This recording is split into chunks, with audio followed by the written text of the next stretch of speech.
Hello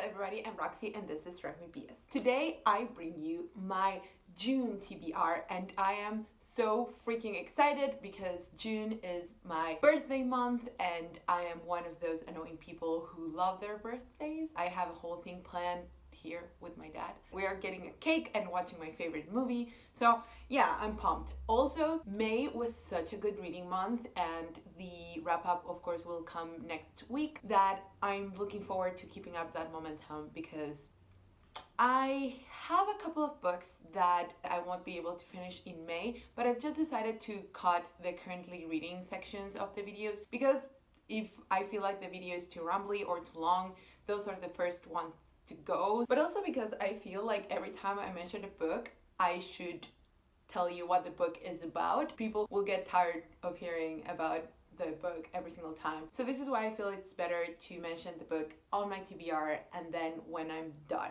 I hope that makes sense. In any case, let's get to the books. So I have a decent amount of books. I found that has helped me a lot to focus and narrow down my reading. Like I'm still multi-reading, but I'm multi-reading within this spectrum or menu of books and it's been great. So I'm keeping that. And this month I sort of have competing feelings. On the one hand, I feel like I want to binge like a really big book, like really immerse myself in a narrative. But on the other, I feel like I want to read very short, intense books. So I have all of those included here. Let's begin. The only book that I officially brought from another TBR is The End of Eddy by Edouard. I haven't found out more about this book than what I said in my May TBR, link down below. This, I know it's about a French gay teen, I think in rural France, and it's supposed to be sad and intense. I'm looking forward to it. I was going to start this a couple of days ago, but I read a book that would have been on my June TBR instead. So I thought, you know what, let's just switch them. And also this is good because June is Pride Month. So I actually have a couple of reads that are very good for Pride Month. Continuing on with that trend, I have a reread and a new read. Graphic novels, which I don't read very often. These are Fun Home and its sequel, Are You My Mother? Alison Bechdel here delves into her relationship with her dad first and then her mom. Her dad committed suicide and was gay, as is Alison Bechdel.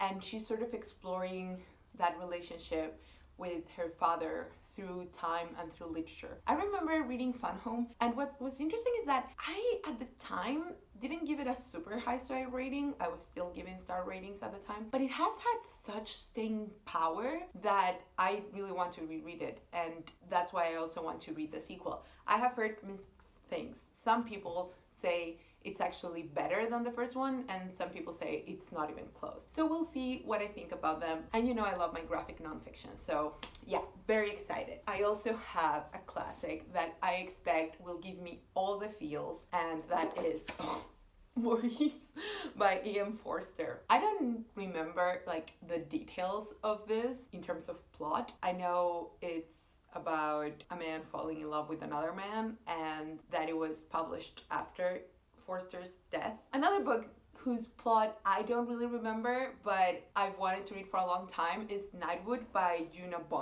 And this is an introduction by T.S. Eliot, which I believe was how that was published, and also it features a preface by Janet Winterson. And the reason I think for choosing Janet Winterson, it's not only that Djuna was a lesbian, is that the book itself is supposed to be very experimental and very diffuse in terms of gender, and Janet Winterson has a similar style. I don't exactly remember the plot. When I bought it, I knew it. But as soon as I found out about who Djuna was and how this was like very trippy and experimental and played with notions of gender and sexuality, I wanted to read it. Okay, then I have another Penguin classic, Passing by Nella Larsen. This is very short, but it's supposed to be amazing. I chose it for this month because I'm listening to the Novel Pairings podcast, and this is one of their books of choice. And although I don't need to have read the book to enjoy podcasts, I do like it when I've read the book. So yeah, Passing by Nella Larsen, which,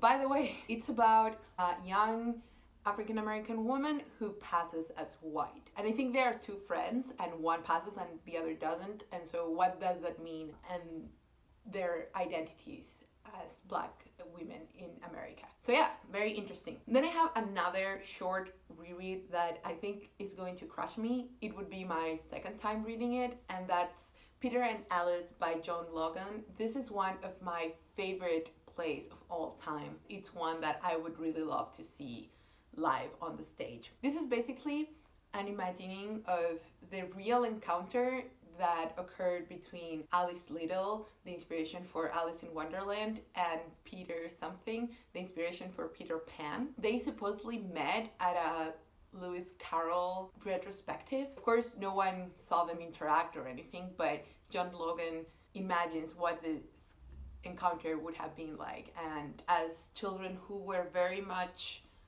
shaped by the fiction that was created about them, it's just so raw and so smart, but also it's not cynical. These people were really touched by these authors, and was there something predatory in them or wasn't there?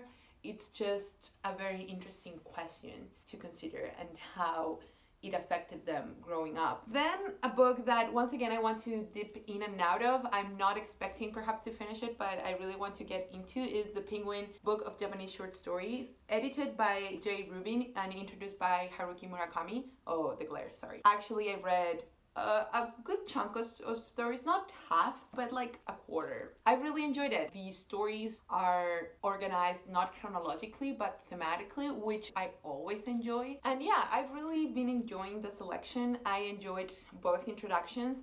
And what I really love is that they list the author, the title, and the translator. I have this huge book of which I only want to read one novel. This is a bind-up of 6 Evelyn Waugh novels. I've never read any Evelyn Waugh, and of course I want to read Brideshead Revisited, but because it is his most famous novel, I really don't want to start there. I don't know, I kind of want to save it a bit. I want to read Scoop this month. Why Scoop? Well, first I want to watch the movie, which I haven't seen yet, and also because it's about journalism, and I don't know, I'm feeling that. Non-fiction books. The Fossil Hunter by Shelley Emling. I talked about how I picked this up on a whim, and then suddenly I was hearing about it everywhere on my nature writing tag, so I'll link that down below. This is the biography of a Victorian era scientist who made a lot of interesting discoveries and worked a lot in fossils, but her work was completely stolen by men,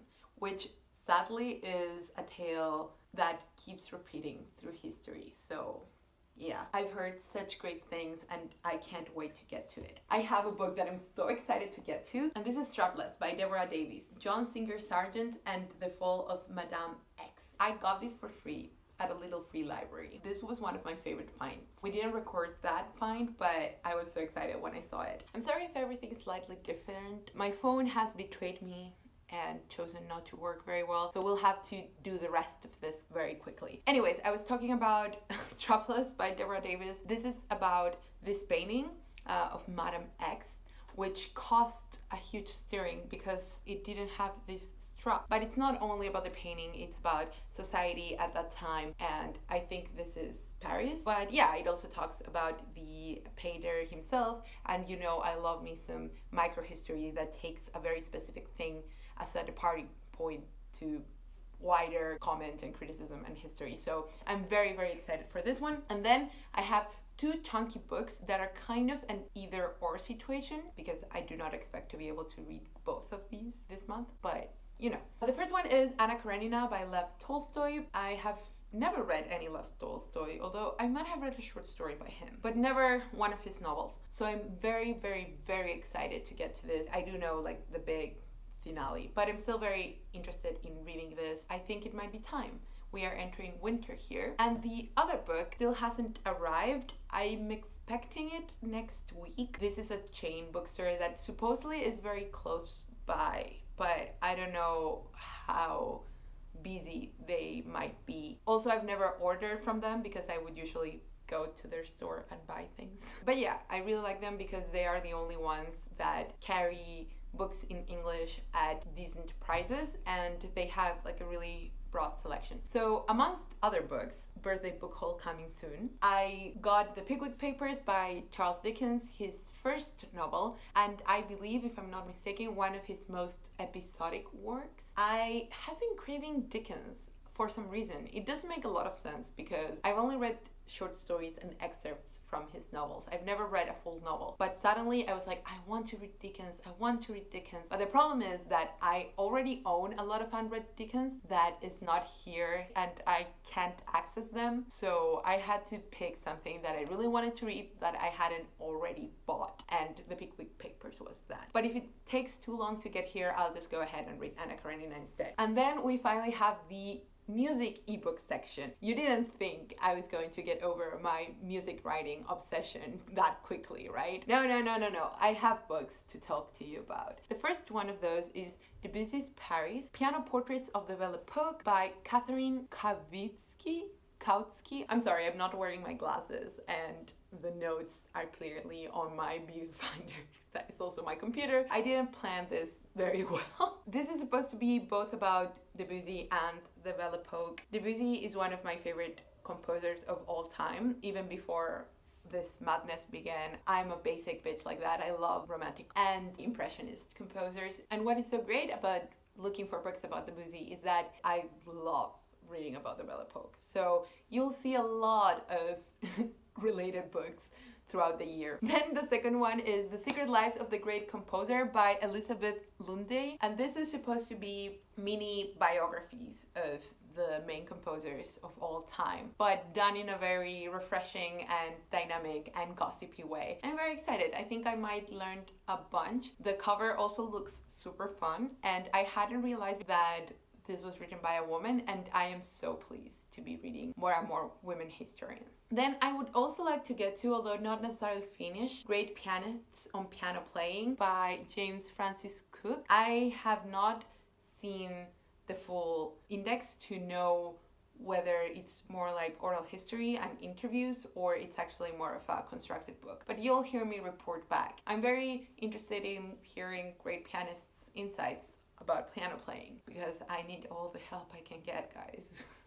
Speaking of which, I also have Speaking the Piano by Susan Tomes. Oh my god, it's bad without glasses, guys. And you know I don't wear them on my videos just because of the glare. So this is a collection of essays on piano playing and piano teaching and piano learning. So once again, I hope not only to have a great time reading, but also pick up a lot of tips and advice. And yep, those are all of the books that I hope to get to / choose from in the month of June. I have a really eclectic selection. It makes sense in my mind. I think it reflects the frame of mind that I'm currently in. I'm not exactly sure what that is, but I feel it right. As I said, on top of this, there might be a couple of books that I will need to finish, so that would be during the first week of June, but we'll see how that goes. I'm mixing and matching here. So yeah, let me know if you've read or want to read any or all of these books, and let me know what you'll be picking up in June. See you next time. Oh, also check out my Twitter and Bookstagram down below, and my blog, and everything that will be linked down below.